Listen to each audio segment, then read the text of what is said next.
Dahlia is the daughter of an American Jewish mother and Iraqi Muslim father, and so she covers quite the geographical area.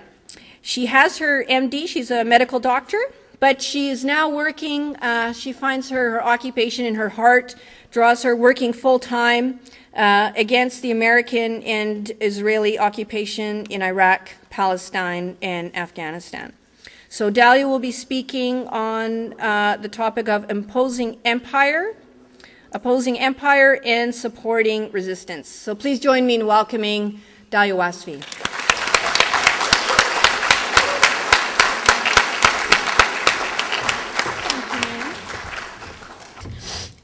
There's a bit of a euphoria in the United States right now after the vote on Tuesday. And for those who are caught up in hope and change, my message is, snap out of it, we got work to do. After World War II, the world looked at the German people and asked, how could you let this happen? Today, the world is looking at Americans and asking the same, and we should hang our heads in shame. I am an American citizen, and on behalf of my country, I am sorry for everything. There has been debate within the so-called American peace movement on the issue of support for the Iraqi resistance. The argument has been made by some that we don't support the resistance in Iraq because it's different than it has been for other countries we've invaded. That, I quote from Phyllis Bennis, what is understood to be the Iraqi resistance is a disaggregated and diverse set of largely unconnected factions. There is no unified leadership that can speak for the resistance. There is no unified program, either of what the fight is against or what it is for. Well, judge not, lest we be judged, for this is an offensive display of the arrogance of empire.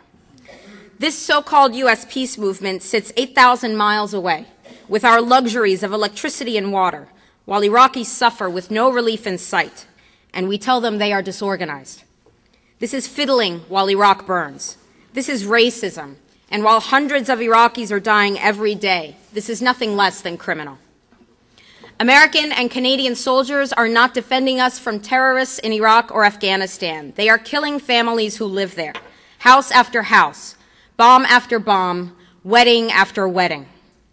In 2003, Americans said, we are coming to liberate you from a ruthless dictator whom we, in fact, imposed upon Iraq. The U.S. armed Saddam Hussein with chemical, biological, and conventional weapons, as well as satellite intelligence, in order to protract the war with Iran for 8 years. The brutality of the regime was well known while we armed it. Then we act surprised when we allege that he killed 300,000 during his 30-year reign of terror. Now we in the U.S. have outdone that loss of human life. The United States, with its overt accomplice, Great Britain, and its accomplices in the international community, complicit by silence or inaction or both, have killed over 1.2 million Iraqis in just 5 years. Canada, too, has a role in this genocide of now more than 5% of Iraq's population, with over 5 million more displaced as refugees and 8 million Iraqis in dire need of humanitarian aid. This is the so-called success of the surge in Iraq. This is the so-called success we can expect from President-elect Barack Obama's plans for Afghanistan. Through the last 400 years, the European immigrants who landed on the shores of the New World have raped and pillaged millions in the name of empire. They followed the call to go west, young man, slaughtering 95% of the indigenous population along the way. In the late 1800s, imperial sites were set on the Caribbean, and through the last 2 centuries, we have had a hand in creating colonies in Africa, Latin America, and Southeast and Western Asia. After all, what is the Middle East but the Arab world and America's colonial outpost Israel, according to their geographic position relative to Western powers? But today there is a wedge in the imperial path. The Iraqi people, who are the Iraqi resistance, are succeeding where no one else has. That is a reason to have hope, not a new face in the White House. If ever there were legitimate resistance to illegal occupation, it is in Afghanistan, Iraq, and Palestine. If ever there were a people struggling for democracy and independence, there are Afghanis, Iraqis, and Palestinians. If ever there were a people who have known suffering at the hands of bloodthirsty American imperialism, there are Afghanis, Iraqis, and Palestinians. Americans cannot start examining history from September 11th, 2001. Since World War I, the Arab world has been lied to, manipulated, and used by the U.S., Great Britain, and other colonial powers.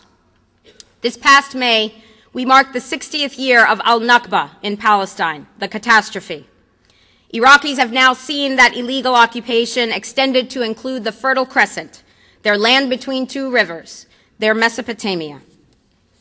Iraqis see the over 7 million Palestinian refugees illegally denied their right of return. Iraqis see the U.S. Army building walls to make impoverished ghettos, like the Nazis did in Warsaw, and like the Israelis are doing with their apartheid wall, stealing more land from Palestine. Iraqis see the open-air prison that is Gaza, strangled and starving as we speak because of the American-Israeli political agenda, which we can expect to continue with the new Democratic administration and Chief of Staff, Rahm Emanuel. Iraqis are living under occupation tactics such as daily house raids, uprooting of trees, looting of property, PSYOPs death squads, and the use of illegal weapons, all of which they know too well by watching the joint U.S.-Israeli actions in Palestine. And do you know what Iraqis are saying? I don't speak Arabic, but I will translate for you. Get out.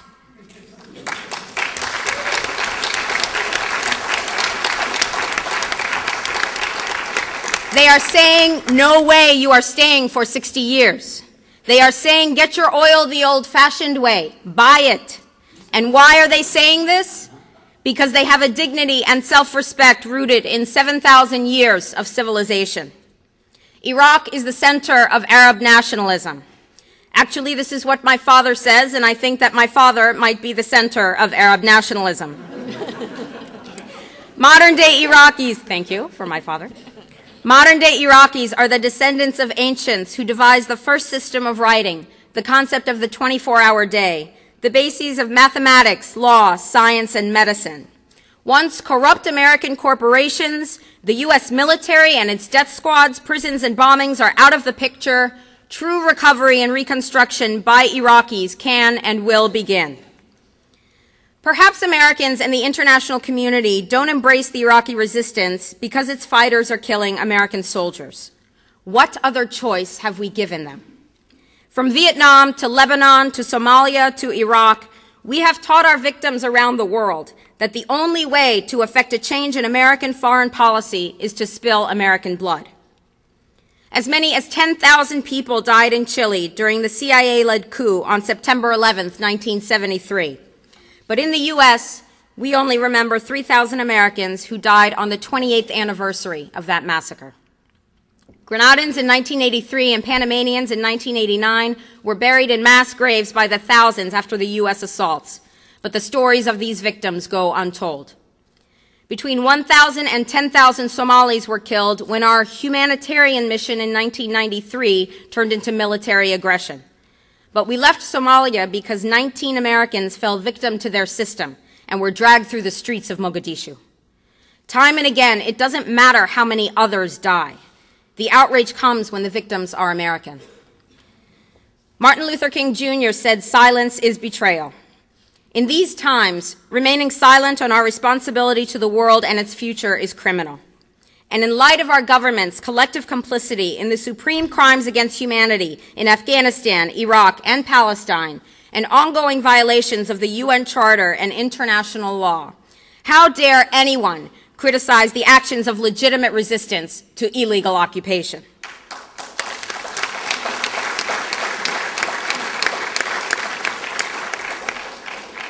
How dare we condemn anyone else as violent or disorganized? Our so-called enemies in Afghanistan, Iraq, Palestine, our other colonies around the world, and the poor here at home are struggling against the oppressive hand of empire, demanding respect for their humanity. They are labeled insurgents or terrorists for resisting rape and pillage by the establishment, but they are our brothers and sisters in the struggle for justice. On August 20th of 2007, my family's luck ran out, and one of my cousins in Iraq was killed in the violence we have brought upon Iraqis and their children. He left behind a wife, a 2-year-old son who keeps asking for his father, a heartbroken mother and brother, and an entire family devastated by grief for whom life will never be the same. If there are political differences among us, then whatever they may be, there's nothing complicated about fighting for Iraqi and Afghani and Palestinian women and children, who are the majority of the suffering population. And if we respect their humanity, can we not respect their grief as they lose their brothers, fathers, husbands, and sons, the same way we mourn with the military families of the invading armies? Now, speaking of those armies, we often hear the phrase in the U.S., to support the troops, to honor the warrior, not the war. Does it make sense to say, honor the felon, not the felony? Honor the rapist, not the rape? Honor the murderer, not the murder? The story of what has happened in Iraq and Afghanistan and what is still happening today, every day, is that American soldiers and Marines are committing torture, abuse, rape, and murder. That is the sickening reality that was described at the Winter Soldier hearings in March. By any standard, the troops are committing war crimes. By any standard, the troops are committing atrocities. While I completely agree that soldiers and Marines are not the only ones responsible for the suffering of the people whose countries we've invaded, each of us has to take responsibility for what is done by our own hand, with our tax dollars and in our name. The distinction must be made between blame and responsibility, because taking responsibility for one's actions and recognizing choices are acts of empowerment. If we stop treating soldiers as victims, perhaps they will stop seeing themselves as such, helpless and just following orders. The families we are oppressing under occupation are the victims. Every day, they pay the highest price as our empire continues to not deny them respect for their humanity. These human beings suffer at the hands of soldiers and Marines who choose not to risk reputation, signing bonuses, or characterization of discharge to save their lives. There's no excuse for that, and there shouldn't be support for it either. I support those who resist genocide, whether you are military or civilian. We all have sacrifices to make. I understand that a goal of military basic training is dehumanization of the individual and eradication of independent thought. But international law stands, and the principles of the Nuremberg defense and command responsibility have been invoked by multiple war resistors. By the Nuremberg defense, as incorporated into the U.S. Military Code of Justice, soldiers and Marines are obligated to refuse illegal orders, which include deployment orders overseas to subjugate a population in the name of corporate profit. And for those who refuse deployment by coming to Canada, good job for resisting illegal orders. Now,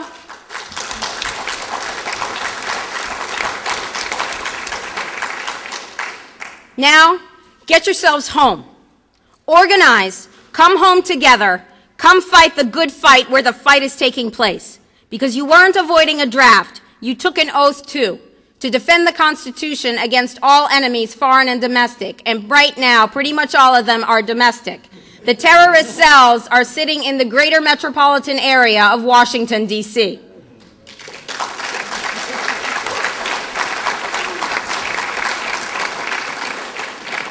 There are so many soldiers suffering from depleted uranium exposure, physical injuries, or psychological trauma.